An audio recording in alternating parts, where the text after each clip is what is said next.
Hello friends, ओम श्री गणेशाय नमः। ओम नमः शिवाय। आप सभी का स्वागत है आपकी अपनी यूट्यूब चैनल पर। फ्रेंड्स, आज हम आपको इस वीडियो में बताने जा रहे हैं साल 2023 के आषाढ़ मास के कृष्ण पक्ष की गुरु प्रदोष व्रत का शुभ मुहूर्त, पूजा विधि, व्रत कथा, महत्व और उपायों के बारे में।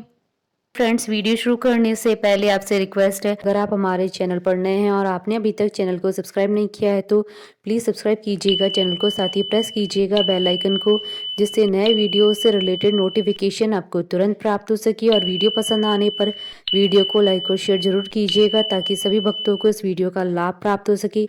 और कॉमेंट बॉक्स में ओम नमः शिवाय जरूर लिखिएगा। हर मास की प्रत्येक त्रयोदशी तिथि भगवान शिव जी को समर्पित होती है।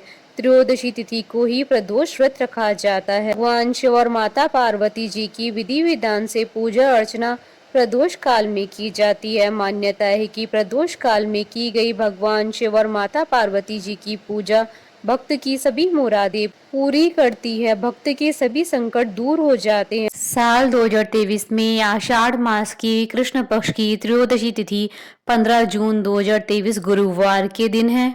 गुरुवार के दिन त्रयोदशी तिथि होने के कारण से गुरु प्रदोष व्रत के नाम से जाना जाता है। प्रदोष व्रत कलयुग में शिव जी को प्रसन्न करने के लिए खास व्रतों में से एक है। हिंदू धर्म शास्त्रों के अनुसार माह की त्रयोदशी तिथि में सायंकाल को प्रदोष काल कहा जाता है। इस प्रदोष व्रत को मंगलकारी एवं शिव जी की कृपा दिलाने वाला माना गया है। त्रयोदशी व्रत करने वालों को 100 गाय दान करने का फल प्राप्त होता है तथा ये सभी प्रकार के कष्ट और पापों को नष्ट करता है। इतना ही नहीं, गुरु प्रदोष व्रत शत्रुओं का विनाश करने वाला माना गया। श्री सूत जी के अनुसार शत्रु विनाशक भक्ति प्रिय व्रत यह अति श्रेष्ठ है। वार मास तिथि सर्व से व्रत यह अति ज्येष्ठ है। गुरु प्रदोष व्रत करके जीवन की कठिन से कठिन समस्याओं को सुलझाया जा सकता है। निसंतान दंपति गुरु प्रदोष का व्रत करते हैं तो उन्हें उत्तम संतान का वरदान मिलता है। किसी भी प्रदोष व्रत में भगवान शिव जी की पूजा शाम के समय सूर्यास्त से 45 मिनट पूर्व और सूर्यास्त के 45 मिनट बाद तक की जाती है। यदि आपका विवाह नहीं हो पा रहा है और हर बार कोई ना कोई रुकावट आ रही है या फिर आप अब तक संतान सुख से वंचित है तो आपको गुरु प्रदोष व्रत अवश्य करना चाहिए। फ्रेंड्स, अब आइए जानते हैं आषाढ़ मास के प्रदोष व्रत के शुभ मुहूर्त के बारे में। हिंदू पंचांग के अनुसार साल 2023 की आषाढ़ मास की कृष्ण पक्ष की त्रयोदशी तिथि 15 जून 2023 गुरुवार के दिन है। आषाढ़ कृष्ण त्रयोदशी तिथि प्रारंभ होगी 15 जून 2023 को सुबह 8:32 पर और आषाढ़ कृष्ण त्रयोदशी तिथि का समापन होगा 16 जून 2023 को सुबह 8:39 पर। प्रदोष काल पूजन का समय रहेगा 15 जून 2023 को शाम 7:22 से रात्रि 9:24 तक। कुल अवधि 2 घंटे 2 मिनट है। फ्रेंड्स, अब आइए जानते हैं प्रदोष व्रत की पूजन विधि के बारे में। गुरु प्रदोष व्रत के दिन व्रती को प्रातः काल उठकर नित्य कर्म से निवृत्त होकर शिव जी का पूजन करना चाहिए। पूरे दिन मन ही मन ओम नमः शिवाय का जाप करें। पूरे दिन निराहार रहें। त्रयोदशी के दिन प्रदोष काल में यानी सूर्यास्त से 3 घड़ी पूर्व शिव जी का पूजन करना चाहिए। शाम को दोबारा स्नान कर स्वच्छ श्वेत वस्त्र धारण कर ले। पूजा स्थल अथवा पूजा गृह को शुद्ध कर ले। यदि व्रती चाहे तो शिव मंदिर में जाकर भी पूजा कर सकते हैं। 5 रंगों से रंगोली बनाकर मंडप तैयार करे। पूजन की सभी सामग्री एकत्रित कर ले। कलश अथवा लोटे में शुद्ध जल भर ले। कुश के आसन पर बैठकर शिव जी की पूजा विधि विधान से करे। ओम नमः शिवाय कहते हुए शिव जी को जल अर्पित करे। इसके बाद दोनों हाथ जोड़कर शिव जी का ध्यान करें। ध्यान का स्वरूप करोड़ों चंद्रमा के समान कांतिवान त्रिनेत्रधारी, मस्तक पर चंद्रमा का आभूषण धारण करने वाले, पिंगल वर्ण के जटाजूटधारी, नीले कंठ तथा अनेक रुद्राक्ष मालाओं से सुशोभित, वृद्ध हस्त त्रिशूलधारी, नागों के कुंडल पहने, व्याघ्र चर्म धारण किए हुए, रत्न जड़ित सिंहासन पर विराजमान शिव जी हमारे कष्टों को दूर कर सुख समृद्धि प्रदान करें। ध्यान के बाद गुरु प्रदोष व्रत की कथा सुने अथवा पढ़ें। कथा समाप्ति के बाद हवन सामग्री मिलाकर 11 या 21 या 108 बार ओम ह्रीम क्लीम नमः शिवाय स्वाहा मंत्र से आहुति दे। इसके बाद शिव जी की आरती करें। उपस्थित जनों को आरती दें। सभी को प्रसाद वितरित करके उसके बाद भोजन करें। भोजन में केवल मीठी सामग्रियों का ही उपयोग करें। फ्रेंड्स, अब आइए जानते हैं गुरु प्रदोष व्रत के दिन किए जाने वाले उपायों के बारे में।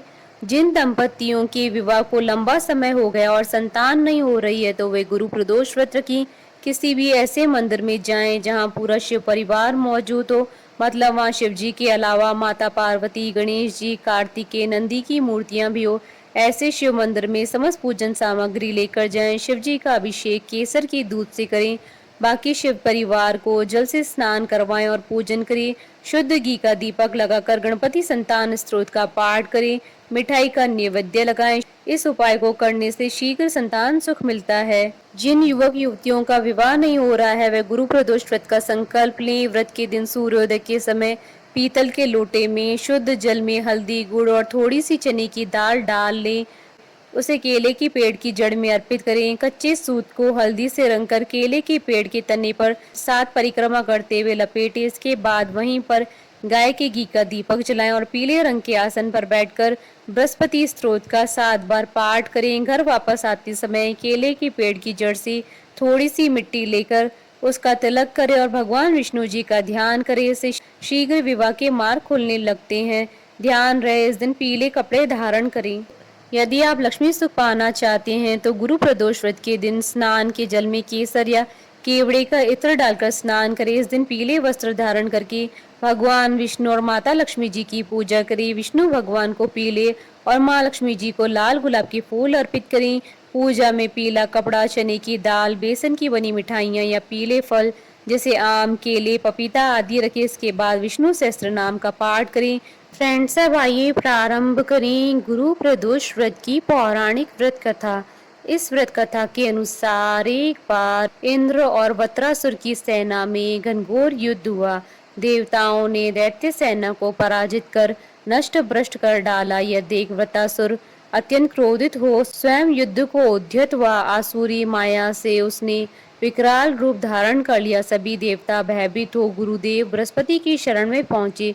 बृहस्पति महाराज बोले, पहले मैं तुम्हें वृत्रासुर का वास्तविक परिचय दे दूं। वृत्रासुर बड़ा तपस्वी और कर्मनिष्ठ है। उसने गंधमादन पर्वत पर घोर तपस्या कर शिव जी को प्रसन्न किया है। पूर्व समय में वह चित्रत नाम का राजा था। एक बार वह अपने विमान से कैलाश पर्वत चला गया। वहां शिव जी के वाम अंग में माता पार्वती को विराजमान देख वह उपहास पूर्वक बोला, हे प्रभु, मोह माया में फंसे होने के कारण हम स्त्रियों के वशीभूत रहते हैं, किंतु देवलोक में ऐसा दृष्टिगोचर नहीं हुआ कि स्त्री आलिंगन बद्ध हो। सभा में बैठे चित्रत के वचन सुनकर सर्वव्यापी शिव शंकर हंसकर बोले, हे राजन, मेरा व्यवहारिक दृष्टिकोण पृथक है। मैंने मृत्युदाता कालकूट महाविष का पान किया है, फिर भी तुम साधारण जन की भांति मेरा उपवास उड़ाते हो। माता पार्वती क्रोधित हो चित्रत से संबोधित हुई, अरे दुष्ट, तूने सर्वव्यापी महेश्वर के साथ ही मेरा भी उपवास किया है, अतः मैं तुझे वह शिक्षा दूंगी कि तू फिर ऐसे संतों के उपहास का दुस्साहस नहीं करेगा। अब तू दैत्य स्वरूप धारण कर विमान से नीचे गिर, मैं तुझे शाप देती हूँ। जगदम्बा भवानी के अभिशाप से चित्रत राक्षस योनि में प्राप्त हुआ और त्वष्टा नामक ऋषि के श्रेष्ठ तप से उत्पन्न हो वृतासुर बना। गुरुदेव बृहस्पति आगे बोले, वृतासुर बाल्यकाल से शिव भक्त रहा है, अतः हे इंद्र, तुम बृहस्पति प्रदोष कर शंकर भगवान को प्रसन्न करो। देवराज ने गुरुदेव की आज्ञा का पालन कर बृहस्पति प्रदोष व्रत किया। गुरु प्रदोष व्रत के प्रताप से इंद्र ने शीघ्र ही वृतासुर पर विजय प्राप्त कर ली और देवलोक में शांति छा गई। अतः प्रदोष व्रत हर शिव भक्त को अवश्य करना चाहिए। बोलिए भगवान शंकर माता पार्वती जी की जय। हमारे साथ इस वीडियो में अंत तक बने रहने के लिए आपका धन्यवाद। ओम श्री गणेशाय नमः। ओम नमः शिवाय।